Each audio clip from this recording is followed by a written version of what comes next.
Hello दोस्तों, welcome to our channel. तो आज जो है टाइम की थोड़ी कमी है, इसलिए मैं डायरेक्ट आप लोगों को सिर्फ टारगेट्स के बारे में बता रहा हूं। आप लोगों का जितना भी रिवीजन चल रहा था आप उस चीज को करते रहिएगा। अगर किसी ने बच्चे ने अभी तक रिवीजन नहीं किया है पुरानी चीजों का तो आप लोग पछताने वाले हो, क्योंकि आप लोगों को पता है कि मंडे से चीजें बहुत ज्यादा आगे जाने वाली हैं। और आप लोगों को मैंने पहले से ही बता रखा है कि न्यू स्टूडेंट्स भी आ जाएंगे और टारगेट भी बहुत ज्यादा मिलने शुरू हो जाएंगे। टारगेट भी मिलेंगे और दूसरी चीज यह है कि मंडे से पहले ही मैं व्हाइट बोर्ड पर भी आ सकता हूं। तो आप लोगों को पता है कि जितने भी डाउट्स वगैरह थे, चाहे ट्रायंगुलर नंबर कॉन्सेप्ट हो, चाहे हमारा क्लॉक से रिलेटेड फॉर्मूला हो, या कोई भी चीज हो, चाहे टाइम एंड वर्क से रिलेटेड फॉर्मूले की बात हो, या जिस तरह के भी क्वेश्चंस कराने वाला था मैं, या आप लोगों से जैसे मैंने बोल रखा था कि आर.एस. अग्रवाल के जितने भी क्वेश्चंस हैं वो मैं कराऊंगा। जो एग्जाम्पल हैं, एग्जाम्पल में सोल्व करने में जिन लोगों को प्रॉब्लम आ रही थी उन चीजों को मैं कराऊंगा।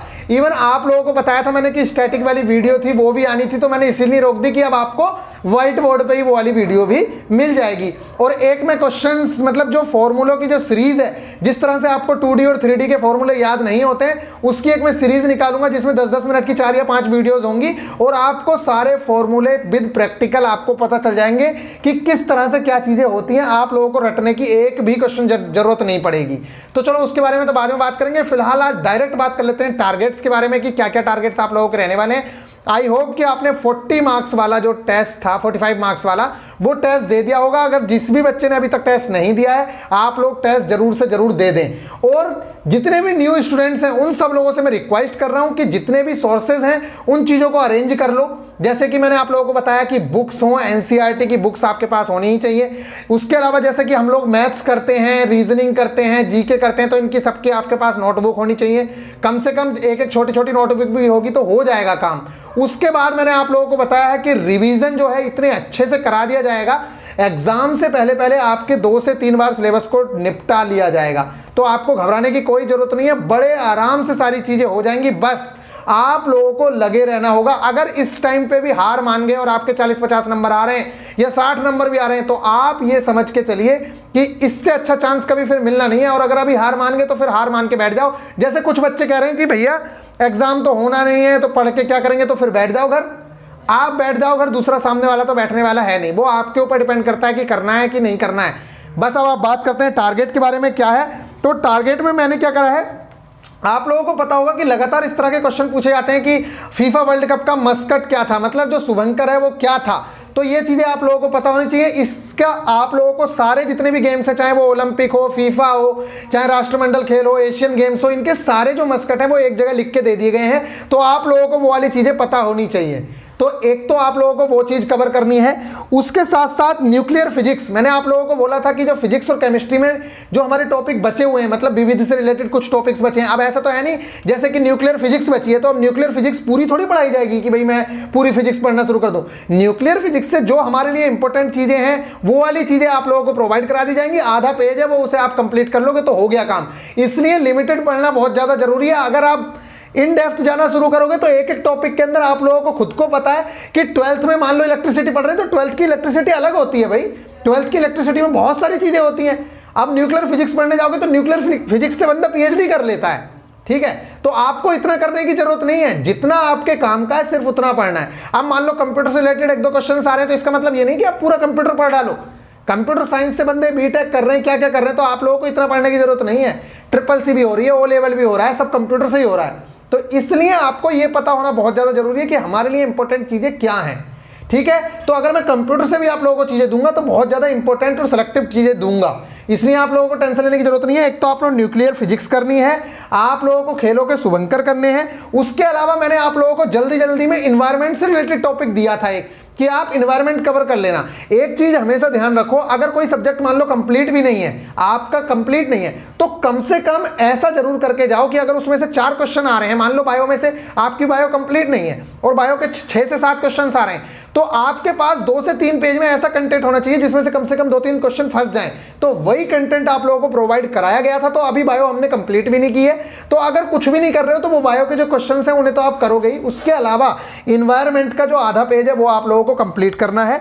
उसके अलावा मैंने यहाँ पे लिखा है सितंबर की जो इंपॉर्टेंट डेट्स हैं वो आप लोगों को आनी चाहिए, वो मैं आप लोगों को प्रोवाइड करा दूंगा। 4 या 5 इंपॉर्टेंट डेट होंगी, ये पुराने स्टूडेंट्स के लिए है, और जो नए स्टूडेंट हैं उन लोगों के लिए मई की इंपॉर्टेंट डेट जो मैं पहले भी करा चुका हूं। आपको जनवरी से लेकर मई तक की इंपॉर्टेंट डेट्स को लर्न करना है, वो आपकी जुबान पे होनी चाहिए कि कौन कौन सी डेट इंपॉर्टेंट है, और सिर्फ जो मैंने सर्कल किया हुआ है वही वाली आप लोगों के लिए इंपॉर्टेंट है। इसके अलावा रेशियो एंड प्रोपोर्शन, आप घबराना नहीं कि इतने ज्यादा टारगेट हो गए, कुछ भी टारगेट नहीं है, ये आधे आधे पेज के हैं, टेंशन लेने की जरूरत नहीं है। अगर इतना भी नहीं कर सकते हो तो फिर तो आप लोगों को पता है कि क्या हाल होने वाला है। भाई आप लोग खुद समझो, बच्चे 2-2 साल से पढ़ रहे हैं, आपने अभी पढ़ना स्टार्ट किया है, तो आपको इतना तो करना ही पड़ेगा। अगर आप इतना भी नहीं कर सकते तो फिर कैसे सोच रहे हो आप? ये कोई मतलब ऐसा वैसा एग्जाम नहीं है कि आप 12th का एग्जाम देने चले गए, बीए का एग्जाम देने चले गए। आप लोगों को पता है मतलब 1 करोड़ से भी ज्यादा स्टूडेंट अगर किसी पेपर में बैठ रहे हैं तो आपको पता होना चाहिए कि किस लेवल की तैयारी आप लोगों को चाहिए। तो अगर आप लोग अभी नीचे हो, मतलब एवरेज से भी नीचे हो, तो आप पहले एवरेज तक आना है, फिर एवरेज से उठ के सिलेक्शन तक जाना है। जब तक रैंकर में शामिल नहीं होगे, अगर कहीं पे बच्चे 1 लाख एग्जाम दे रहे हैं तो आपकी रैंक कम से कम 10,000 के अंडर में हो, 5,000 के आसपास हो, तब आप ये मान के चलिए कि आपका सिलेक्शन श्योर हो गया, ठीक है। और मार्क्स 70+ होंगे तभी आप ये मान के चलिए कि हाँ भाई आपको कोई नहीं रोक सकता है। बस इस चीज का ध्यान रखना। आपको पता है 0.11 मार्क्स से रह जाते हैं, इसलिए आप लोगों को पढ़ना तो होगा ही। जितनी चीजें कराई जा रही हैं उन चीजों को आप कंप्लीट करते चलिए, टेंशन लेने की जरूरत नहीं है। मैं व्हाइट बोर्ड पे आने वाला हूं, आप लोगों के जितने भी डाउट्स होंगे वो सारी चीजें व्हाइट बोर्ड पे अब सॉल्व होना शुरू हो जाएंगी, ठीक है। टाइम एंड वर्क से रिलेटेड मैंने बताया, काउंटिंग ऑफ फिगर से रिलेटेड चीजें बताई, सारी की सारी चीजें मैं आप लोगों को प्रोवाइड कराना स्टार्ट कर दूंगा। तो इसके अलावा ये हो गया रेशियो एंड प्रोपोर्शन, ये है मैथ्स का टारगेट। इसमें आप लोगों को ज्यादा नहीं करना है, और ये मत सोचना कि आज ही आज में खत्म हो गया। ये कल भी आपके लिए टारगेट रहने वाला है, और कल का जो दिन है वो आधा दिन रिवीजन का रहने वाला है। कल के टारगेट से मैं कम कर दूंगा, लेकिन ये आज का टारगेट काफी अच्छा खासा है।